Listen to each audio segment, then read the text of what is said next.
Thanos, our favorite evil purple meme lord who's obsessed with death. In fact, he's so obsessed with death, he has this thing called the Infinity Gauntlet. A gauntlet so powerful that with just one snap, he could destroy half the universe. Which begs the question, how many snaps does it take for Thanos to destroy the entirety of the universe? How I'm going to solve this problem is first I'm going to go over the myths and misunderstandings about this problem, and then I'm going to show you exactly the concepts you'll need to solve this problem. And then I'm going to show you the equation for how to solve this yourself. You better watch until the end, because the answer might just shock you.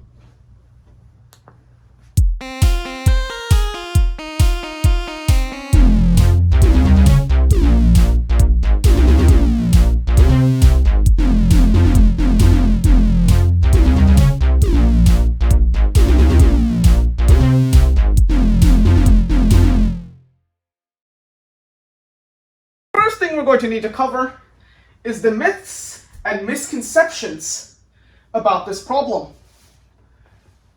So, the first one is that Thanos will need 2 snaps to destroy the entire universe. On the first snap, everything is fine. Half the universe gets destroyed, and then we just move on. However, on the second snap, that's where everything diverges. Is half the universe that still remains?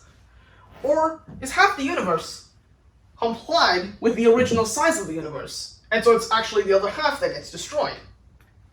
If you go with the latter of the two, then it's 2. But we're going to go with this logic, which is where half of the universe that's still left gets destroyed. But this one leads into a second misconception, that Thanos will need an infinite amount of snaps to destroy the entire universe. The first snap, half the universe gets destroyed. Second step, half of that universe is destroyed. Third step, half of that one, and so on. Going on forever. However, that assumes that we could go on forever, but we can't. There is a length that is the smallest possible length that we could even go to. And its name is called, if I can even spell it right,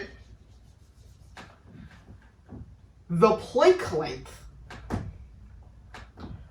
Which I'm not going to go much into in this part. You're going to have to see the next part in order to actually figure out what this Planck length is. But to summarize for this part, the Planck length is the smallest possible unit of distance that could exist in this universe. Okay? Okay, that's it. Part 1 over.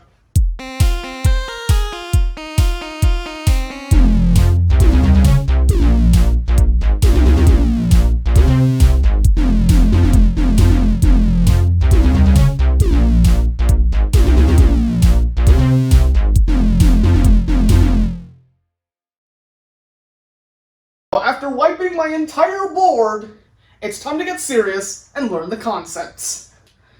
So the first concept you're going to need to learn is called exponents. If you've been at school, or at least online school, now that the coronavirus is there and we're all stuck in quarantine, you've probably heard of these. Unless you're like 5 or under, or maybe a different age. I don't know how long you've been in school for. Maybe not at all. Maybe you haven't been paying attention in class. I don't know. But anyway, these are practically universal. But I don't care about the subtraction or division. No, they're trash. Let's get rid of them for this problem. All I care about is the addition and multiplication. So, you've probably already heard that multiplication is basically repeated addition. So if you have something like this, you're basically repeating a number this many times. Now that's probably already known. Now let's take that a step further and do repeated multiplication. Because if you were to do this goddamn long sequence, you'd probably need an easier thing.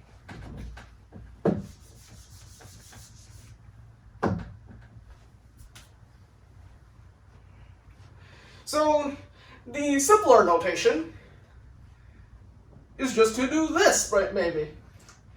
Which is saying to multiply a number, in this case 6, by itself this many times, which in this case is 3, so it's this, which is equal to this.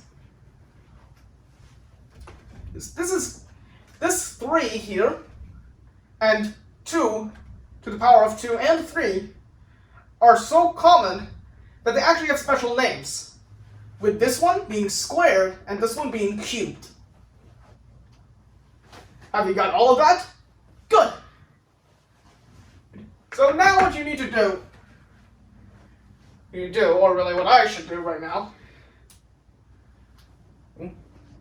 is explain to you the exact names of these numbers. This number is called the base. This number is called the exponent, or if you live in the UK or whatever country uses this other name anyway, indices, which is basically another name for exponents. It's really just that. But anyway, this number here has practically not really much of a name. It used to be called the power, as this one is the base, this one was the exponent, this one used to be called the power. But now that this number, this tiny number up here, is called the power, this doesn't really have much of a name. So, yeah, let's just move on. Alright. So the next concept is called scientific notation.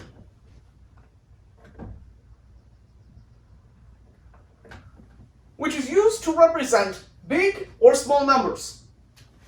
And I don't mean small numbers like small or big numbers like 795 million or 0.000795. No, those are kind of easy to grasp. As I'm pretty sure you kind of already know a few smaller ones. But that's not really much of a purpose of scientific notation. It is to grasp large numbers. I even have spaces in between them just so I can understand them. Like, they have so many zeros. Over and over and over. And they're so big like this. Or so small. Like this. Like this. Which looks quite like... So, mathematics has come to the rescue right now. And the way to do it is to use scientific notation. Now, the positive numbers, for all the really big numbers, the exponent over here is positive. And for all of the really small numbers, this is negative. And you notice the 10 as the base. That's because base 10 is our numeric counting system. So you have base 10 here, and here, with these numbers representing the order of magnitude of these numbers. And these numbers represent, well, the other numbers except for the zeros, which we really don't care about until the final result, maybe. But here we go. Here's some examples of scientific notation. Now you can do the same things you can do with normal numbers. You can add them, subtract them, multiply them, and divide them. Which, if you really want to, skip off this video and go click on some scientific notation tutorials. I've linked a few good ones in the description. And learn how to add and maybe add subtract, multiply, and divide these numbers. And come back to this video to learn the next concept. Okay, I'll give you 3 seconds to do it. Okay, back and learned? Good. The last concept is going to be the logarithm, which you might have heard of exponential scientific notation before. They're basic 8th grade stuff, maybe? Or I don't know when you learn these things anyway. The logarithm's kind of a new thing compared to these. Basically, you're trying to solve these abominations. It looks so confusing.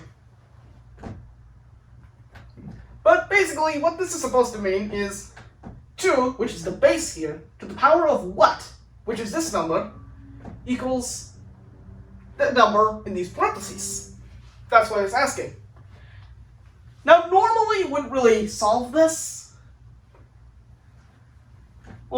yourself because log's kind of a tricky concept.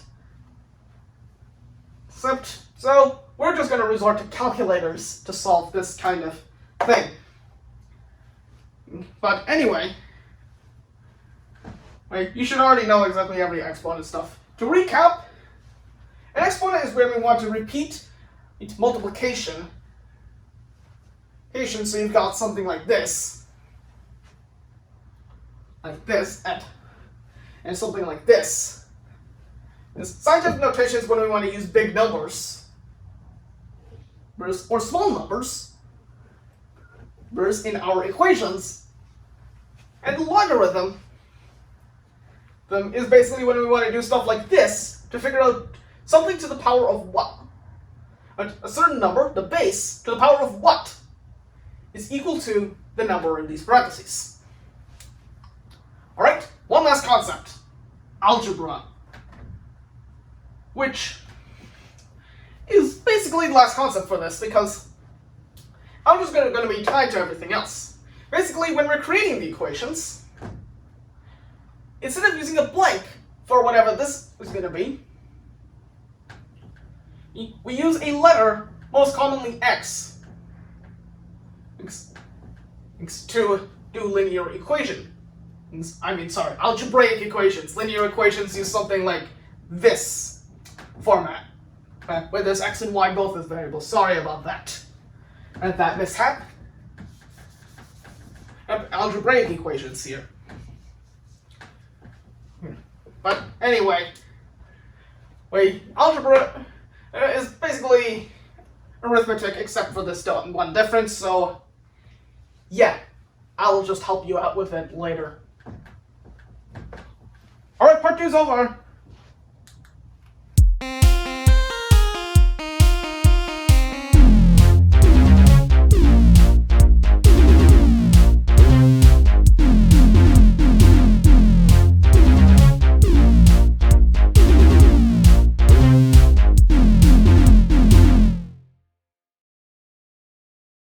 Right, so the time has come. No more myths to debunk, and no more concepts to teach. It's time to solve this problem. Alright, so first let's lay out what the measurements are. So the universe is going to have an area of about 1.95 times 10 to the 53.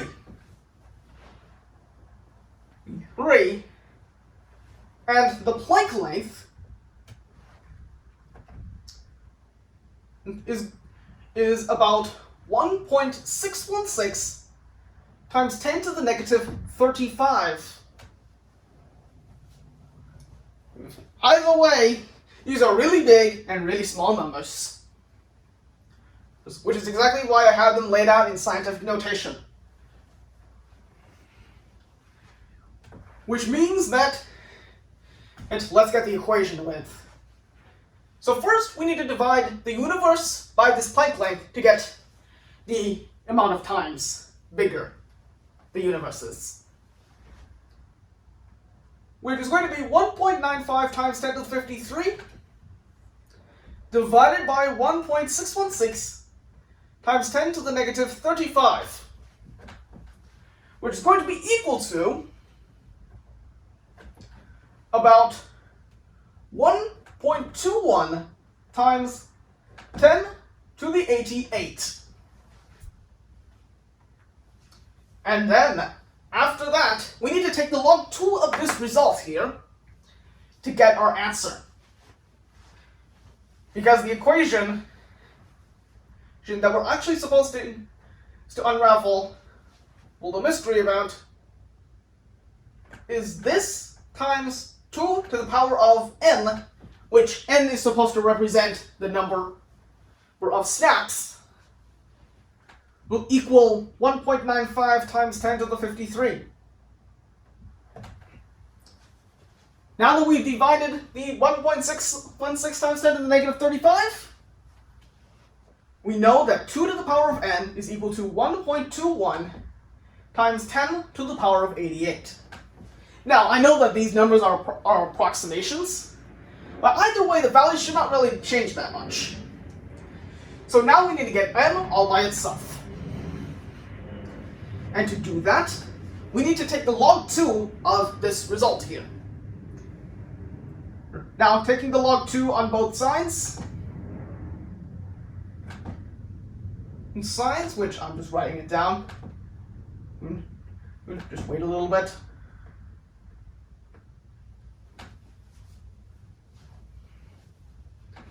And this will cancel out to make n, and the log 2 of 1.21 times 10 to the 88 is approximately 292. Now that would be our answer, but we don't want to get to that size. We want to actually destroy the universe, which means we have to up this by 1. And the total number of snaps needed to destroy the entire universe for Thanos is 293 snaps. And yes, I literally use a calculator for a few of these steps.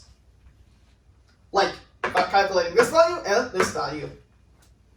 You don't judge me. But it's 293 snaps. Now you can flex on your friends that you know the amount of snaps that Thanos needs to destroy the entire universe. It's 293. Or you could go with the lame 2 snap. Or you could go with that lame answer of 2 snaps. Oops, that was in the beginning.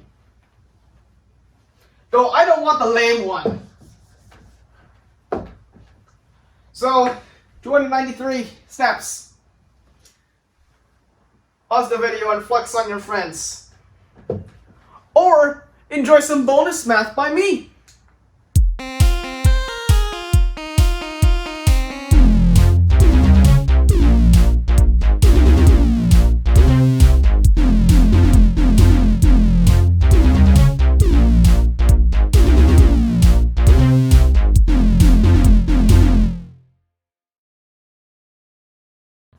So if you've seen some infinity videos, you probably know that the largest number,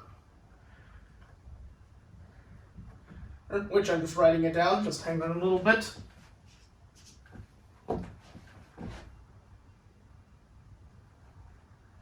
is infinity, which looks like this. It looks like a sideways 8.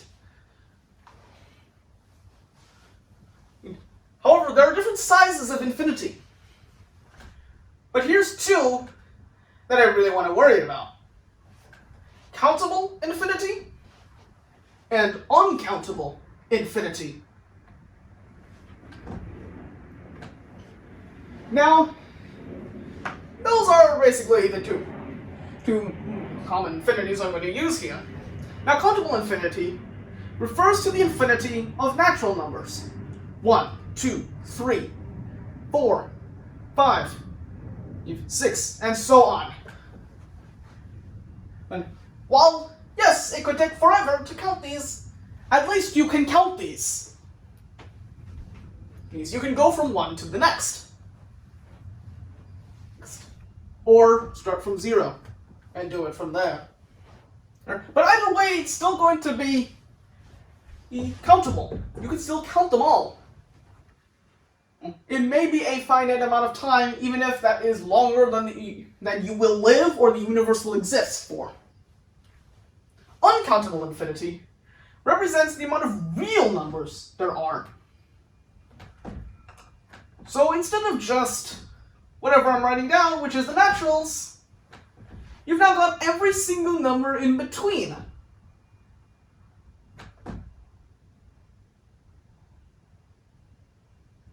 Which I can't even fit it in this number line. Not just because I poorly drawn this number line, but also because there's too many of them. Every real number can be here.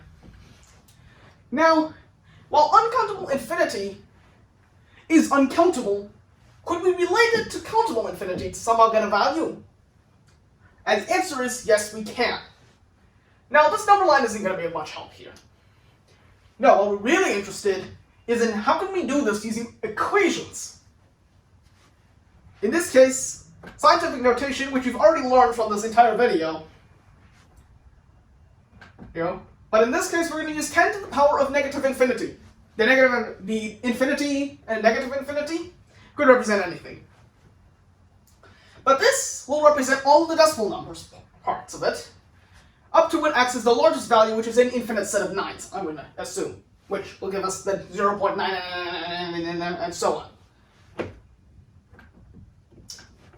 Let's add this to another whole number. Let's assume y, and boom, you can actually represent every single number like this, with y and x being numbers from countable infinity. Now, doesn't this assume to be... Now, the set of all of this has a length of uncountable infinity. That is, it can describe all of the real numbers. And with that insightful observation comes a realization that uncountable infinity... I literally can't spell today. Sorry.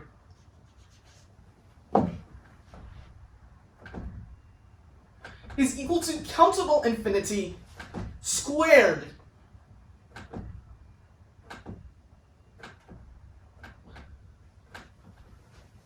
Because we can represent every single real number using two numbers from the countable infinity set. The set of all the naturals. Now, I don't know if there's any implications of this, but here's just an interesting fact to know.